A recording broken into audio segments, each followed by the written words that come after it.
వాక్య సందేశం ప్రారంభిస్తున్నాము. దేవాది దేవుడు ప్రభువులకు ప్రభు మన మధ్యలో ఆయన అద్భుతమైన మాట. ఈ యొక్క గుడ్ ఫ్రైడే ముందు ఈ మాట చాలా ప్రాముఖ్యమైనదని ప్రభు నాతో మాట్లాడుతూ ఈరోజు ఖచ్చితంగా దానిలో నుంచి ఒక అంశాన్ని మీకు తెలియపరచాలని నేను ఆశపడుతున్నాను.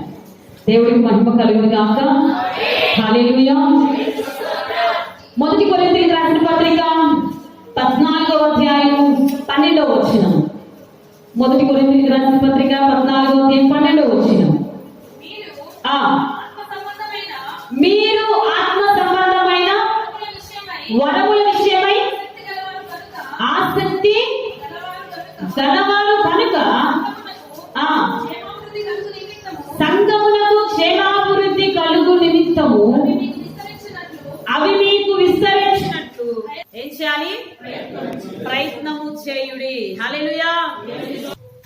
ఆత్మ సంబంధమైన వరముల విషయమై ఆసక్తి గలవారు గనుక సంఘమునకు క్షేమాభివృద్ధి కలుగు నిమిత్తము అవి మీకు విస్తరించినట్లు ప్రయత్నము చేయుడి. ఆత్మ సంబంధమైన వరములు కావాలి మనకు. ఆత్మ సంబంధమైన ఫలములు కావాలి మనకు. ఆత్మ సంబంధమైన వరములు మనము ఆపేక్షించాలి, ఆసక్తి గలవారిగా అడగాలి అంటే ముందు ఆత్మ ఫలం మనలోనికి రావాలి. ఆ ఆత్మ ఫలం ఏంటయ్యా అంటే ఒకసారి మీరు చూడండి. కొరింథీయులకు రాసిన పత్రిక, మొదటి కొరింథీయులకు రాసిన పత్రిక 14వ అధ్యాయం 1వ వచనం. ప్రేమ కలిగి ఉండుటకు ప్రయాసపడుడి, ఆసక్తితో ఆపేక్షించుడి. చాలు నాన్న, దేవునికి స్తోత్రం. హల్లెలూయా. ప్రేమ కలిగి ఉండుటకు ప్రయాసపడుడి. ఫుట్ నోట్ లో ఉంది ఏమని? ప్రేమను వెంటాడుడి. ప్రయాసపడడం అంటే అర్థం ఏంటంటే మనము ప్రేమను వెంటాడాలి. ప్రియ దేవుని బిడ్డలారా, ప్రేమ విలువ గొప్పది. అది 2 అక్షరాలు కలిగి ఉన్నప్పటికీ దానిలో ఉండే శక్తి ఎక్కువ.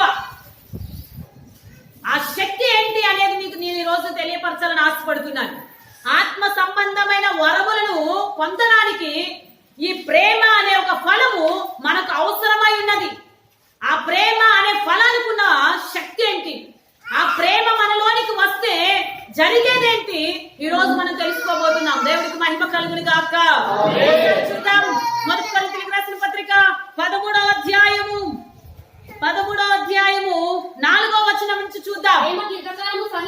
ప్రేమ దీర్ఘకాలము సహించును, దయ చూపించును. హల్లెలూయా. ప్రేమకున్న శక్తి ఏంటో చెప్పనా? దీర్ఘకాలం ఏం చేసింది? సహిస్తుంది. అంతేకాదు ఏం చూపిస్తుంది? దయ చూపిస్తుంది. దీర్ఘకాలము ప్రేమ సహిస్తుంది, దయ చూపిస్తుంది. మరొకటి ప్రేమ మత్సరపడదు. ప్రేమ డంబముగా ప్రవర్తింపదు.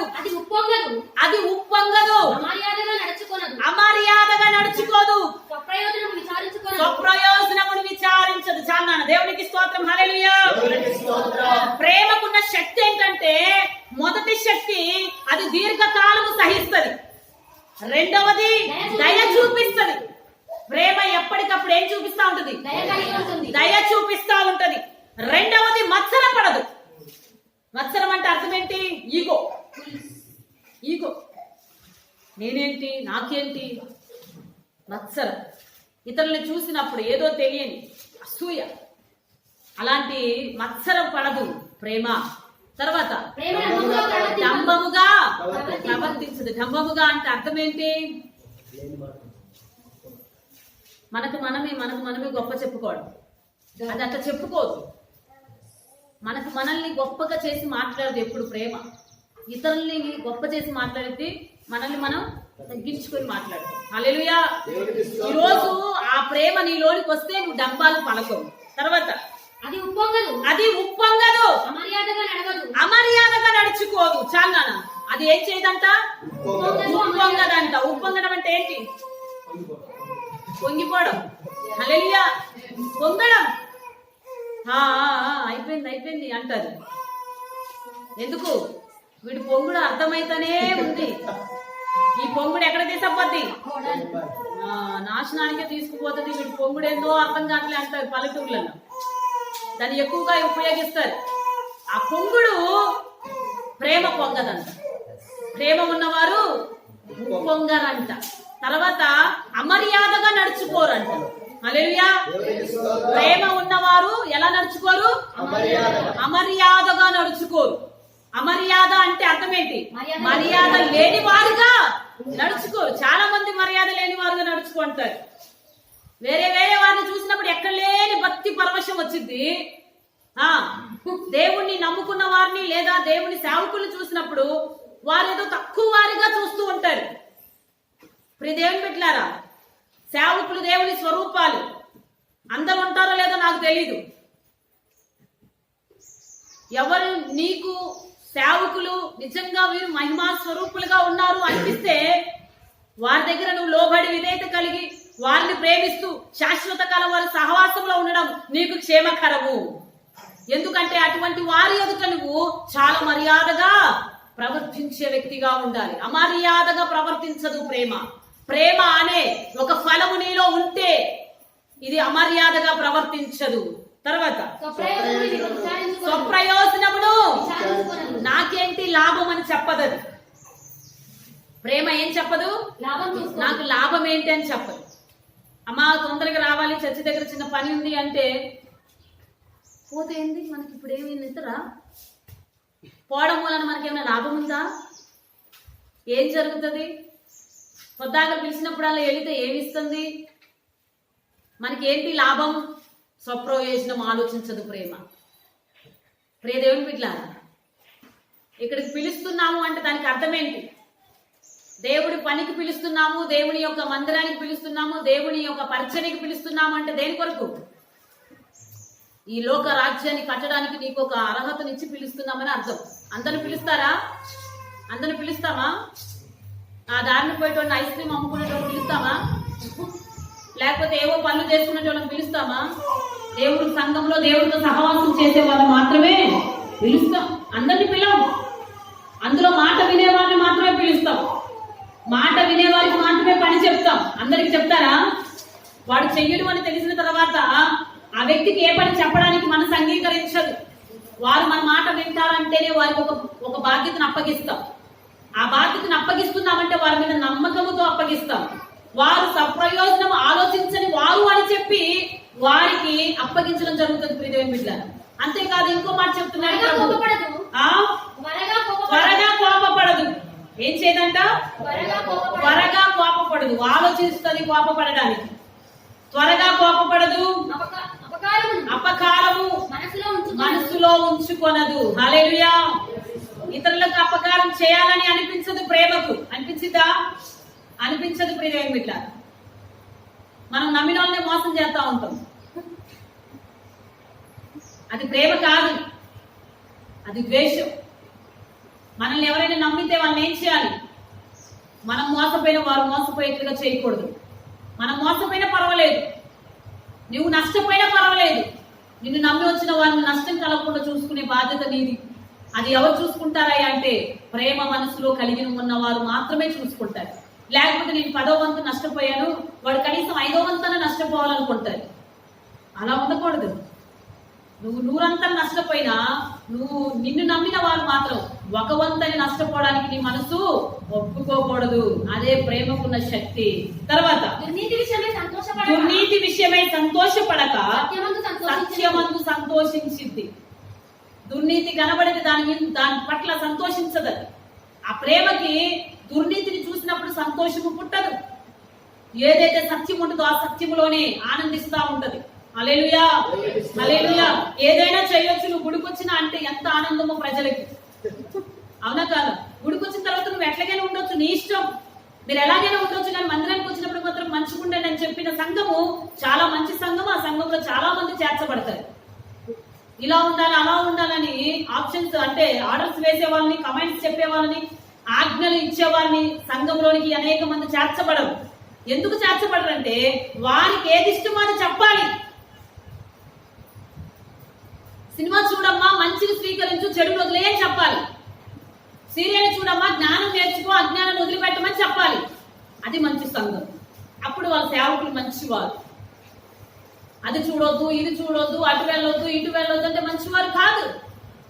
కానీ ప్రేమకి దుర్నీతి నచ్చదు. ప్రేమ నీలో ఉన్నప్పుడు, అది దుర్నీతి అని తెలిసినప్పుడు, అది అసత్యం అని తెలిసినప్పుడు నువ్వు అంగీకరించడానికి ఇష్టపడవు. ప్రేమ కలిగిన వారు సత్యమందే నిలకడగా ఉంటారు, సంతోషిస్తారు. ఆ తర్వాత అన్నింటికి తాలుగు అంటారు. అంటే అర్థం ఏంటి? అన్నింటినీ ఎంత బాధ వచ్చినా ఓపికతో ఓర్చుకుంటారు. పొద్దు నుంచి సాయంత్రం వరకు ఇక్కడ భోజనం లేకపోయినా పర్వాలే, నిద్ర లేకపోయినా పర్వాలేదు, కాసేపైనా కూర్చొనియకుండా పర్వాలేదు. దేవుడు పని అంటే నువ్వు ప్రయాస పడుతూనే ఉండాలి, అలసట లేకుండా. అన్నింటికి ఓర్చుకోవాలి, కాలుకోవాలి అన్నింటికి. నువ్వు ఎలా ఉంటున్నావు ఇక్కడే కాదండి, బయట కూడా అంతే. నీ ఓపిక నశించిపోయేంత వరకు, నీ లోపల శక్తి సన్నగిల్లేంత వరకు నేను ఇబ్బంది పెడుతున్నా కూడా ఇంకా ఇంకా ఇంకా కొన్ని రోజులు ఓపిక పడతాను, ఇంకా కొన్ని రోజులు ఓపిక పడతానని నువ్వు ఓపికను తెచ్చుకోవాలే తప్ప నువ్వు తాళలేక విడిచిపెట్టకూడదని ప్రభు మాట్లాడుతున్నారు. ఇంకా అన్నింటినీ నమ్ముకోను. అన్నింటిని ఏం చేసింది? అది నమ్ముతుంది, అందరు నమ్ముతారు. చాలా మంది చెప్తారు, నువ్వు అలాంటి వాళ్ళని ఎందుకు రానిచ్చావు చర్చికి, అలాంటి వాళ్ళని ఎందుకు చర్చిలో ఉంచావు, బయటకు వెళ్ళగొట్టవచ్చు కదా. అందరినీ నమ్మింది ప్రేమ. వాడెంత నీచుడైనా నమ్మిద్ది, వాళ్ళు మోసం చేస్తున్నారని తెలిసినా నమ్మిద్ది. ఎందుకు అంటే ప్రేమ. విడిచిపెట్టలేం, వదులుకోలేం, గెంటి వేయలేం. ప్రేమ అని, ఆ ప్రేమకున్న శక్తి అది. ఎలాంటి వారిని నమ్మిద్ది, సరి చేయాలని చూసిద్ది. సరి చేయబడితే వారు ధన్యులు అవుతారు, సరి చేయబడలేకపోతే వారు భ్రష్టులు అయిపోతారు. అది పక్కకు పెట్టాలి, వేరే మాట. కానీ అందరినీ ప్రేమించిద్ది, అందరినీ నమ్మిద్ది, అందరినీ నమ్ముతుంది. ఆ నమ్మకాన్ని ఒమ్ము చేసే వారిని బట్టి ఆ ప్రేమ చల్లారిపోదు. ప్రియమైన బిడ్డ, ఆ ప్రేమకున్న శక్తి ఏంటంటే అందరినీ నమ్మాలి అని అది బోధ చేసిద్ది. అలాగే ఇంకో మాట, అన్నిటినీ నిరీక్షించను, అన్నింటి కొరకు నిరీక్షించిద్ది. మేలు జరగకపోయినా, కీడు వస్తుంది అన్నా, దీనివల్ల ఎటువంటి లాభం లేదన్నా కూడా ఒక నిరీక్షణ కలిగి ఉంటది. హల్లెలూయా, ఒక నిరీక్షణ కలిగి ఉంటది ప్రేమ. ఏదేమైనా కానీ నాకంటూ ఒక రోజు వచ్చిద్దని ఒక నిరీక్షణ కలిగింప చేసిద్ది ప్రేమ. తర్వాత అన్నింటికి ఓర్చుకునిద్ది. నేను ఎవరు ఏం మాట్లాడుతున్నా నీకు తెలుసు, నీకు వినపడతానే ఉండిద్ది. ఎవరు ఎటువంటి గాయాలు చేస్తున్నారో నీకు తెలుసు, నీ చెవులకు వినపడతానే ఉంటాయి. ఇక్కడ ఏం మాట్లాడుతున్నారో, పక్కకు పోయి ఏం మాట్లాడుతున్నారో తెలుస్తూనే ఉంటది. అయినా కూడా ఏం చేస్తూ ఉంటది? ఓర్చుకుంటా ఉంటది. అది ప్రేమకున్న శక్తి. తర్వాత ప్రేమ శాశ్వత కాలం ఉండును. ఇదన్నమాట. ఈ 13 విషయాలను ఓర్చుకొని ఈ ప్రేమ ఎలా ఉంటదంటే శాశ్వత కాలం ఉంటది. అందుకే ప్రేమను మనము ఆహ్వానించాలి. అందుకే ప్రేమ అనే ఆత్మఫలాన్ని లోపలికి ఆహ్వానించాలి. ప్రేమ అనే ఆత్మఫలం లోపలికి వచ్చింది అంటే ఈ 13 లక్షణాలు మన లోనికి వస్తాయి. ఈ 13 లక్షణాలు ఒక వ్యక్తిలో ఉన్నాయి. ఆయనే క్రీస్తు, ఆయనే యేసు. ఆ యేసు ఇవన్నీ చేసి ఆ శాశ్వత కాలమైన ప్రేమను మనకు అందించి ఉన్నాడు. దేవుడికి మహిమ కలుగును గాక. ఆయనతో ఉన్న వారు నమ్మించారు, ఆయన వారిని నమ్మే కొద్ది మోసం చేస్తూనే ఉన్నారు. అయినా కూడా వారిని ఓర్చుకున్నాడు, తాలుకున్నాడు. స్వప్రయోజనమైన ఏది ఆలోచించలేదు, ఏ విషయంలో డబ్బముగా మాట్లాడలేదు, ఏ విషయంలో ఇతరులకు వాస్తవకరంగా తను ఉండలేదు. అన్నింటిలో నిరీక్షణ కలిగి ఉన్నాడు. ఏదో ఒక రోజు నా ప్రజలు నా గురించి తెలుసుకుంటారని ఒక నిరీక్షణ కలిగి ఉన్నాడు. ఈ 13 లక్షణములు కలిగి ఉన్న ప్రేమ యేసులో అది పరిపూర్ణముగా ఉన్నదంట. హల్లెలూయా. ఎలా ఉందంట? సగం సగం లేదు, సగం సగం ఉంటే ఇందులో ఉన్న 13 లక్షణాలు నీలో కూడా సగం సగమే ఉంటాయి. ఆయన చెప్తున్నాడు అదేమై ఉన్నదంట. 1 యోహాను 4:18 వచ్చినాము. ప్రేమలో భయం ఉండదు, అంతేకాదు హల్లెలూయా, ప్రేమలో ఏముండదంట? భయం ఉండదు. పరిపూర్ణమైన ప్రేమ భయమును వెళ్ళగొట్టింది. వాళ్ళు ఏమైనా నన్ను మోసం చేస్తారేమో, వాళ్ళు నన్ను ఏం చేస్తారు, అదేం జరుగుతుంది, ఇలా చేస్తే ఇదేం జరుగుతుందో, అలాంటి భయాలు ఏమీ ఉండవంట. లోపల భయము లేకుండా చేసేదే ప్రేమ. లోపల ఏం లేకుండా భయం లేకుండా చేసేదే ప్రేమ. ఆ ప్రేమ నీలో ఉంటే నువ్వు పరిపూర్ణ అవుతావు. ఈ 13 లక్షణాలు నీలోనికి వచ్చేస్తాయి.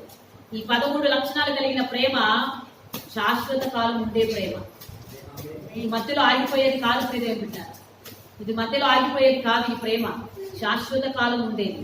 ఈ శాశ్వత కాలం ఉండే ఈ ప్రేమలో భయం అనేది, ఈ భయం అనేది పరిపూర్ణమైన ప్రేమ లోపలికి వచ్చేసరికి ఆ భయం పారదోలిద్దంట ఆ పరిపూర్ణమైన ప్రేమ. అందుకే అందరినీ ప్రేమించింది. నీ గురించి చెడ్డగా మాట్లాడుతున్నారన్నా పిలిచి భోజనం పెట్టాలి అంతే. హల్లెలూయా. నీ గురించి నిన్ను ఇప్పుడే తిట్టారు, నీకు తెలుసు ఆ సంగతి. పిలిచి నువ్వేం చేయాలి? భోజనం పెట్టాలి. నీ శత్రువుకి అంట నువ్వు భోజనం పెడితేనంట అతని నెత్తి మీద ఏం పోసినట్టు అంట. రోమిలికి రాసిన పత్రికలో ఉంది, పౌలు గారు చెప్తున్నారు, ఈ శత్రువు నీకు కనబడితే మంచి నీళ్ళు వీలైతే భోజనం పెట్టు, భోజనం పెట్టు. నీ ప్రేమతో ఆ ద్వేషాన్ని జయించాలి. హల్లెలూయా. నీ ప్రేమతో ఏం జయించాలి? దానికి ఆ పవర్ ఉంది, ఉందా లేదా? నీతో మాట్లాడట మగవాడు తిప్పుకున్నారు, నువ్వు అటే తిరగాలి. నువ్వు అటే తిరిగి ముందుకెళ్ళి ఏం చేయాలి? క్రైస్తలాడరా బాగున్నావా అంటే ఎమ్మటే ఒకవేళ మారుతారు, లేకపోతే భ్రష్టమైన ఆత్మకు అప్పగించబడి అసలు లోకంలో మళ్ళీ ఇంకోసారి చూద్దాం మనకు కనబడదు. ఎందుకంటే వాళ్ళ ప్రేమ విలువ తెలియనప్పుడు వాళ్ళ భూమి మీద ఉండడానికి దేవుడు ఎక్కువ కాలం ఉంచాడు. వాళ్ళని ఉంచుతాడా?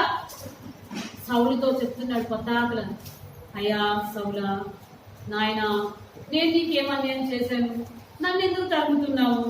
నా పట్ల నీ పట్ల చేసిన దోషం ఏంటి? ఒకవేళ నేనేమైనా చేస్తే బరువు అర్పించి నేను శాంతింప చేస్తాను. అసలు నీ పట్ల నేనేం చేశానయ్యా? ఒకసారి చూద్దామా ఎంతగా వేదన పడుతున్నాడు దావీదు సౌలును బట్టి.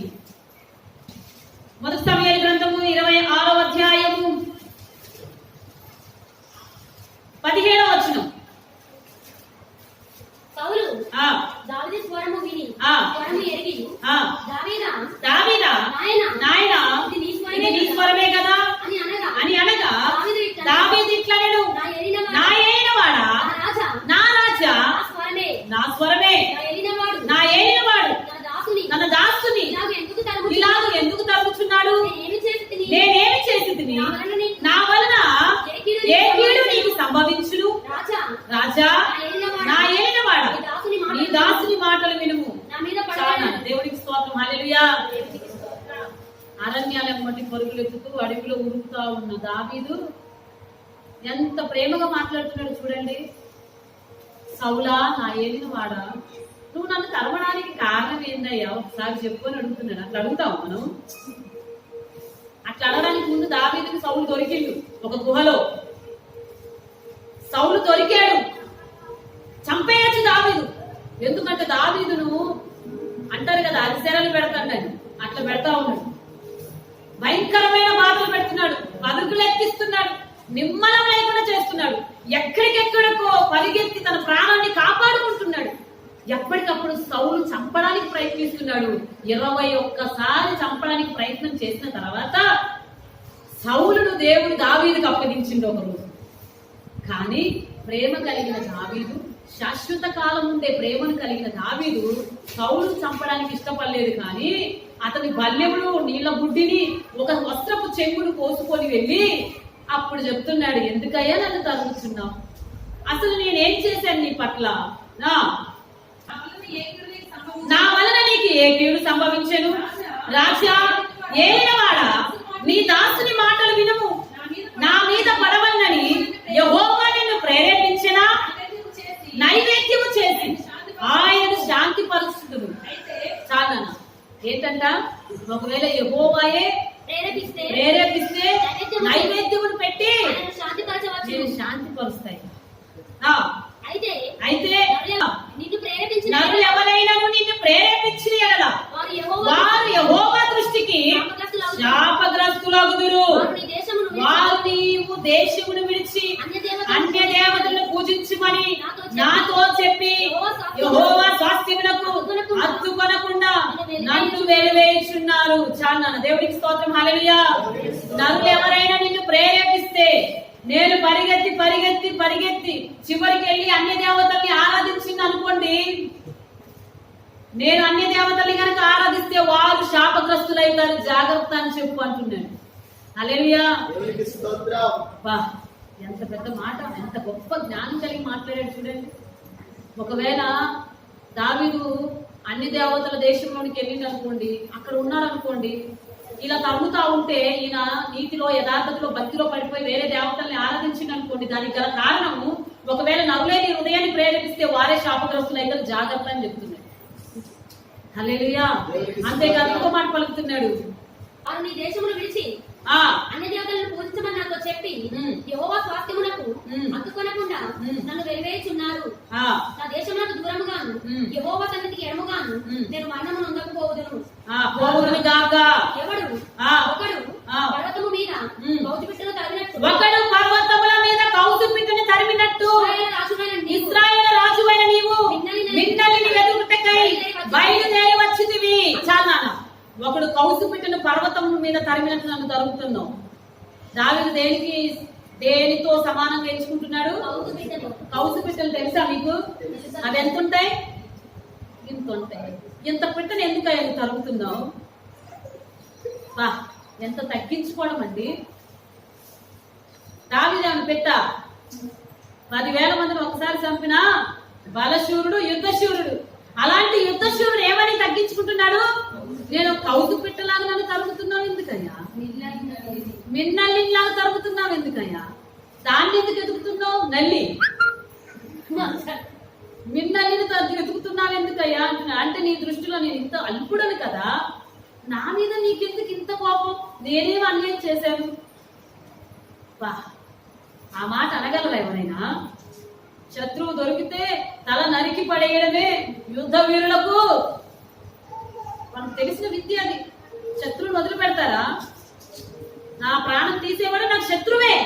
కానీ దావీదు సౌలును శత్రువు అనుకోవట్లేదు. ఎందుకు? సౌలును యెహోవా అభిషేకించాడు. హల్లెలూయా. ఆ విషయం ఎవరికి తెలుసు? దావీదుకు తెలుసు. మరి సౌలుకి ఎందుకు తెలియట్లే? దురాత్మ ప్రేరేపించింది. హల్లెలూయా. సౌలు దేవునికి చోటు ఇయ్యట్లేదు. దేవునికి హృదయంలో చోటు ఇయ్యని వాడు ప్రతి ఒక్కడు దురాత్మ చేతికి అప్పగించబడిన వాడే. వాడికి ఏమీ కనబడదు. అభిషేకించిన వారిని మాట్లాడడానికి ఇష్టపడతాడు, అభిషేకించిన వారిని కొట్టడానికి ఇష్టపడతాడు, అభిషేకించిన వారిని దూషించడానికి ఇష్టపడతాడు. దేవుని బిడ్డలారా, ఆ కాలంలో తైలముతో అభిషేకిస్తేనే అభిషేకించబడినట్లు లెక్క. కానీ ఈ కాలంలో బాప్తిసం తీసుకున్న ప్రతి ఒక్కరు కూడా దేవుడి ఆత్మ చేత అభిషేకించబడిన వారే. వారిని ఎవరు దూషించకూడదు, ఎవరు కాని మాటలు పలకకూడదు, ఎవరు వారిని ముట్టకూడదు. భయం కలగాలి. దేవుడిని నమ్ముకున్న వారిని ఒక మాట అనడానికి భయపడాలి. భయపడడం అంటే వారు చేసే ప్రతి అన్యాయాన్ని, ప్రతి తప్పిదాన్ని కప్పిపుచ్చమని చెప్పట్లేదు. నువ్వు తీర్పు తీర్చకు.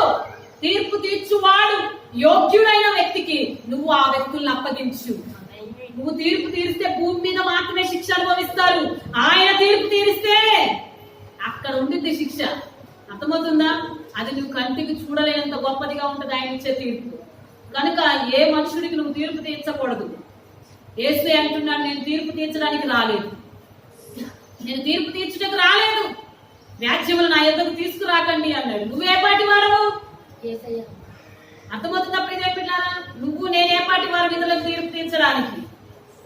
సౌలును చూసినప్పుడు దావీదుకు జాలి కలుగుతుంది. అయ్యో, ఈయనేంటి ఇలా చేస్తున్నాడు?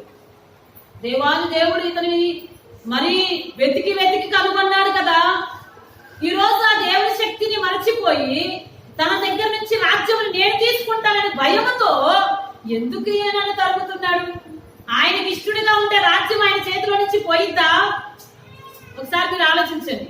దేవునికి ఇష్టడిగా సౌలు ఉంటే సౌలు చేతిలో ఉన్న రాజ్యాన్ని దావీదు చేతికి అప్పగిస్తాడా? మరి ఎందుకు భయపడుతున్నాడు? అంటే దేవుడి యొక్క కృపను నిర్లక్ష్యం చేస్తున్నాడు. దేవుడి మాటకు అవిధేయత చూపిస్తున్నాడు. అందుకే లోపలికి ఏమొచ్చేసింది? భయం వచ్చేసింది. దేవుడు అంటే ప్రేమ తగ్గిపోయింది.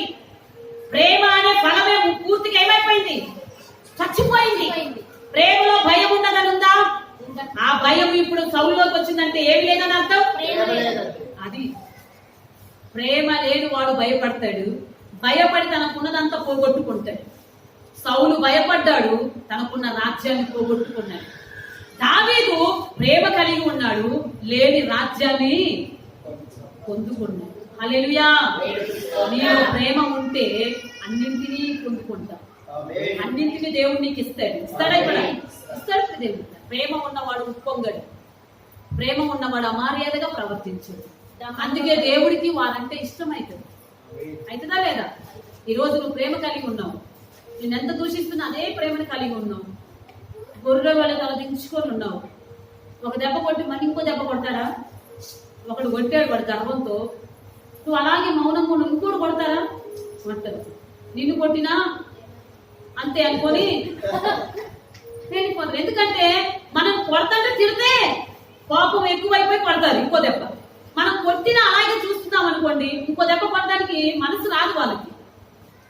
1, 2 కొడతారు, మూర్ఖుడైతే ఇంకో 3 కొడతాడు. సైలెంట్ గా ఏం మాట్లాడను నేను కొడతాను వెళ్ళిపోతారా లేదా? ప్రేమకు ఆ పవర్ ఉంది. అన్నింటినీ సహించు, అన్నింటినీ తాలుకుంటుంది, ఏం మాట్లాడు.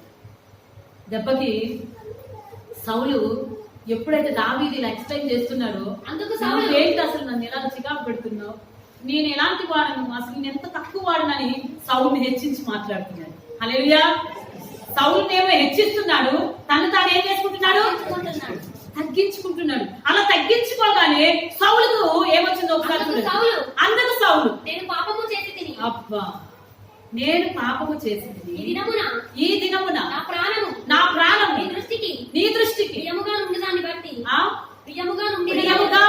బట్టి నేను ఇంకనూ కీడు చేయక దావీదా నాయనా నా యొద్దకు తిరిగి రా వెర్రివాడనై నేను బహు తప్పు చేసి తినగా దావీదు రాజా ఇదిగో నీ ఈటె నా యొద్ద ఉన్నది, పనివారిలో ఒకరిని వచ్చి నన్ను తీసుకొనవచ్చును. హల్లెలూయా. ప్రేమ అన్నింటినీ జయించింది. అలాంటి మూర్ఖుని చేత ఏం మాట్లాడించింది? నేను పాపము చేసి, అయ్యో నేను పాపము చేసి, నేను ఎర్రోళ్ళలాగా నీకు బహు కీడు చేశాను. ఇప్పుడు ఏమన్నట్టు అర్థం? క్షమించమని అన్నట్టే కదా. పెద్దవాడు కాబట్టి ఆ మాట అనట్లే. హల్లెలూయా. ఇంకా సౌలు లోపల ఏముంది? నేను రాజుని వాడిని క్షమించమని అడగను అనుకుని లోపల అనుకుంటానే బయటకు మాత్రం నేను పాపం చేశాను. ఒప్పుకున్నాడా లేదా? ఒప్పుకున్నాడు. హల్లెలూయా. నీ ప్రేమ అలాగే జయించాలి ఇతరులు, నీ ప్రేమ అలాగే సహించాలి ఇతరులు. వాళ్ళంతటా వాళ్ళకి అనిపించాలి, నీ ఎడ్ల నేను తప్పిదం చేశాను, నన్ను క్షమించని. నువ్వు అనుకోకుండానే, నువ్వు అనమనకుండానే. కొంతమంది అంటారు అడుగు, సారీ అడుగు, చెప్పు తప్పైందని ఒప్పుకుంటేనే మాట్లాడతాను. నీ మొహం నువ్వు ఒప్పిస్తే వాళ్ళు ఏం చేస్తారంట? నిన్ను అంటారు, మళ్ళీ ఒప్పుకుంటారు. మళ్ళీ సారీ చెప్తాను అని చెప్పేసి అనేస్తారు. మళ్ళీ కొద్దిసేపటికి సారీ అంటారు. అప్పుడు నీకు విలువ ఉండదు, వారికి విలువలేని బతుకైపోద్ది. నువ్వు అడిగి మరి చెప్పించుకుంటే ఏంటది? క్షమించమని అడిగితే నీతో మాట్లాడతాంటే ఇంకా ఇదే ఆ సంగతి అని చెప్పి నిన్ను అడగడం. బాగుందా? లోపల నుండి రావాలి. పశ్చాత్తాపం అనేది ఎక్కడి నుంచి రావాలి? మనసులో నుండి రావాలి. పశ్చాత్తాప మనసులో నుండి వస్తే మనసు ఒకటే కాదు, మనిషి కూడా మారిపోతాడు. మనిషికి వచ్చింది అనుకోండి, మనసు మారదు. హల్లెలూయా. కనుక ప్రియ దేవుని బిడ్డలారా, పశ్చాత్తాపం అనేది లోపల నుండి రావాలి. ఆ లోపల నుండి రావాలంటే మనిషి ఏం చూపించాలి? ప్రేమను చూపించాలి. మనిషి ఏం చూపించాలి? ప్రేమను చూపించాలి. శాశ్వతమైన ప్రేమను చూపిస్తే ఆ మనిషి లోపల నుండి వచ్చింది పశ్చాత్తాపం. చెక్కయ్య త్వరగా దిగిరా, నేను నీ ఇంటిని నేను బస చేయవలసి ఉన్నది అనగానే చెక్కయ్య మౌనంగా దిగొచ్చాడు. యేసు లోపల అడుగు పెట్టగానే చెక్కయ్య లోపలికి పశ్చాత్తాపం వచ్చేసింది. వెనకాలందరూ చదువుకుంటున్నారు, ఈ పాపి అయిన జక్కయ్య ఇంటికి ఈ యేసు వెళ్తున్నాడే అని లోపల చదువుతా ఉంటే యేసు మాత్రం బయటికి బాహాటంగా చెప్తున్నాడు, ఇతడు ఏమై ఉన్నాడు? అబ్రహాము కుమారుడే. ఎందుకు? అతడు నేను ఈ ఇంటికి రక్షణ. హల్లెలూయా. ఎందుకంటే అంతకు ముందే జక్కయ్య అన్ని ఒప్పుకున్నాడు. చేసిన పాపాలను ఏం చేశాడు? ఒకరి దగ్గర నేను అన్యాయంగా ఒక వంతు తీసుకుంటే 4 వంతులు చెల్లిస్తానని ఒప్పుకున్నాడు. ఒకటి తీసుకుంటే 2 ఇస్తా అనేవాడు ఉన్నాడు, మంచివాడు. కానీ 4 వంతులు ఇస్తానన్నవాడు నీతిమంతుడు అబ్రహాము. హల్లెలూయా. అతను ఇంకా నీతిమంతుడు అయిపోయాడు. అందుకే అతను ఈయన చేసిన అంటే యేసు చూపించిన ప్రేమ పాపి అయిన జక్కయ్య మనసును ఏం చేసిందంటే పశ్చాత్తాపపడేలా చేసింది. జక్కయ్యకి ఏమైనా చెప్పాడా యేసు, నువ్వు పాపి, అర్జెంటుగా 4 వంతులు ఇచ్చేయి, నీ ఆస్తిని బీదలకి ఇచ్చేయి, సగం బీదలకి అన్నాడా? నీ ప్రేమ ఇతర వ్యక్తులతో నువ్వు మాట్లాడకుండానే వాళ్ళని ఒప్పింపచేసింది. నువ్వు మౌనంగా ప్రేమిస్తే చాలు, నువ్వు మౌనంగా ప్రేమిస్తే చాలు. హల్లెలూయా. నిన్ను బాగా తిరుగుతున్నాడు అనుకోండి, పొద్దున్న లేస్తే పిచ్చి మాట్లాడి నీ భర్త అంటున్నాడు అనుకోండి, ఇంకా పొద్దున్నే లేచి ఇంతకుముందు 7 గంటలకు పెట్టి ఇప్పుడు 6:30కే పెట్టు అన్నం, అంతే 6:30కే భోజనం సిద్ధపరచు. నువ్వు అన్నావు కాబట్టి ఈ రోజు ఫుడ్ లేదు అన్నావు అనుకో, ఇంకా శృతి మించిపోతాయి. ద్వేషాన్ని జయించలేము, ద్వేషాన్ని ద్వేషంతో జయించలేము, కానీ ప్రేమతో ద్వేషాన్ని జయించగలం. నీ భర్త నీ మీద అసహించుకున్న కొద్దీ, నీ భర్త నిన్ను చీదరించుకుంటున్న కొద్దీ నువ్వు ప్రేమను చూపిస్తానే ఉండు. ఏం ప్రేమ చూపిస్తాము గారు అంటే చూపియాలి, తప్పదు. దగ్గరుండి వడ్డించు. ఆ రోజు మాట్లాడుతూనే ఉండవు. ఆ రోజు ఒకరోజు కాకపోయినా ఒక రోజైనా నా భార్య నన్ను ఇంతగా ప్రేమిస్తుంటే నా బ్రతుకు ఏంటి ఎట్లా తయారైపోయింది, ఇలాంటి బ్రతుకు నేను బ్రతకడం అవసరం అంటావా అని ఒక రోజు ఒక మంచి మనిషిగా నీ భర్తని ఎదుట నిలబడినప్పుడు నీ కుటుంబము అబ్రహాము కుటుంబంలో సంఖ్యలో చేర్చబడుతుంది. అనగా నీతిమంతుల సంఖ్యలోనికి చేర్చబడుతుంది. ఆయన అలా ప్రవర్తిస్తున్నాడు కదా అని నీకున్న జ్ఞానం చొప్పున నువ్వు ప్రవర్తిస్తే ఆ కుటుంబము ఆ కాపురం ఏమైపోతుంది? చెల్లా చెదరైపోయి అనేకులకు నిందాస్పదముగా అవమానాస్పదముగా నీ కుటుంబం నిలబడుతుంది. ప్రియదేవి బిడ్డ, అలాంటి కుటుంబ జీవితాలు, అలాంటి పరిస్థితులు ఎవరికైనా ఉంటే ఇప్పటికైనా ప్రేమతో వాటిని జయించాలని సంగతి నేర్చుకోండి. ప్రేమతోనే ఎంత మట్టుకు నువ్వు సహించగలవో అంత మట్టుకు ప్రేమిస్తూనే ఉండు, అంత మట్టుకు ప్రేమిస్తూనే ఉండు. ప్రేమించి ప్రేమించి ప్రేమించి నీ సహనం సహించిన రోజున ఆయన బాహుబలమును చాపి అక్రూరత్వమును తీసివేస్తాడు. హల్లెలూయా, హల్లెలూయా. ఐగుప్తు దేశంలో ఫరో హృదయాన్ని కఠినం చేసిన దేవుడే సమయం వచ్చినప్పుడు ఫరో హృదయాన్ని మెత్తన చేసి ఇశ్రాయేలు ప్రజలందరూ ఐగుప్తు దేశం నుంచి కానాను చేర్చబడడానికి వారు తరలిపోయారు. ఈరోజు ఫరో హృదయం కంటే కఠినమైనది కాదు. అంతో ఇంతో ప్రేమ ఎక్కడో దాగి ఉన్నది నీ భర్తలో, అంతో ఇంతో ఎక్కడో దాగి ఉంది నీ భార్యలో, అంతో ఇంతో ఎక్కడో దాగి ఉంది నీ పిల్లలలో. వారిని అసహించుకోమాను, ద్వేషించమాను. మంచి మనస్సుతో శాశ్వతమైన ప్రేమతో వారిని మార్చడానికి ప్రయత్నం చేయి. మారే రోజు కొరకు ఎదురు చూస్తూనే ఉండు. ఎదురు చూసి నేను చచ్చిపోతే అందరూ చచ్చిపో. ఆ తర్వాత నేను దేవుడు కార్యం చేయడానికి లేవకపోతాడా? లేవడా? అన్యాయస్తుడా? నీ దేవుడు అన్యాయస్తుడు కాదు కదా. ఎదురు చూస్తూనే ఉండు. ఒక రోజు నా అవమానాలన్నింటినీ ఏం చేయబోతున్నాడు? ఘనతగా మార్చబోతున్నాడు. అవమానాలన్నింటినీ ఘనతగా మార్చిన రోజున నువ్వు పడ్డ దుఃఖమునకు ప్రతిగా ఏమిస్తాడు? ఆనంద తైలముడు, భూదండను నీకు దేవుడు ఇస్తాడు. దేవుడికి స్తోత్రం, హల్లెలూయా. అలాంటి శాశ్వతమైన ఆనందాన్ని నీకు ఇవ్వబోతున్నాడు. నీ భర్త విషయంలో, నీ పిల్లల విషయంలో, నీ భార్య విషయంలో, నీ ఇరుగు పొరుగు వారి విషయంలో నువ్వు ఒక దినమున ఘనతను పొందబోతున్నావు, ఆనందించబోతున్నావు. గొప్ప సాక్ష్యము నీ నోట నుండి నేను వినబోతున్నాను. విశ్వసించు, అంతే. ప్రేమని రోజు ఫలముగా తీసుకో.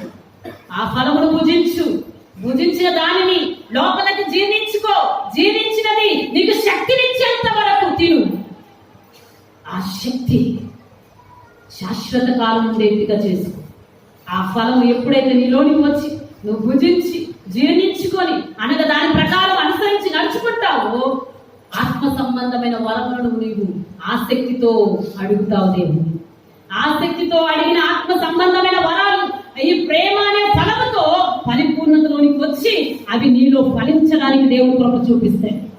ఆత్మ సంబంధమైన వరము నీలో ఫలించ ఆ వరాలతో నువ్వేం చేస్తావంటే క్రీస్తుకు మాదిరిగా జీవిస్తావు. హల్లెలూయా, హల్లెలూయా. ఆ వరాలు క్రీస్తును నీలో అనేకులకు కనపరిచే విధంగా చూపిస్తాయి. ఎప్పుడైతే ఆ వరాలు నీలోకి వస్తాయో క్రీస్తు నీలో అనేకులకు కనబడతాయి. ఆయనలా నువ్వు నడుస్తావు, ఆయనలా స్వస్థతలు చేస్తావు, ఆయనలా నువ్వు అద్భుతాలు చేస్తావు, ఆయనలా మాట్లాడగలుగుతావు, ఆయన వలె మార్చబడతావు, చివరికి ఆయనతో చేర్చబడతావు. దేవునికి స్తోత్రం. హల్లెలూయా. అలాంటి జీవితాన్ని దేవుడు నీకు అనుగ్రహించబోతున్నాడు. అలాంటి పరిస్థితి నీకు ఇవ్వాలని దేవుడు కోరుకుంటున్నాడు. అందుకే ప్రియ దేవుని బిడ్డలారా, ఈ ప్రేమ అనే ఫలాన్ని ఆహ్వానించి ఈరోజు అది రావడం కష్టమైనా, అది చేయడం కష్టమైనా నువ్వు ప్రయాసపడు, పరిగెత్తు దాని కొరకు, వెంటాడు ఆ ప్రేమ కొరకు. ఖచ్చితంగా అది నీకు దొరుకుతుంది. దొరికితే శాశ్వతమైన ఆనందాన్ని అది నీకు ఇస్తుంది. దేవుడి మాటలు దీవించుగాక. ఆమేన్.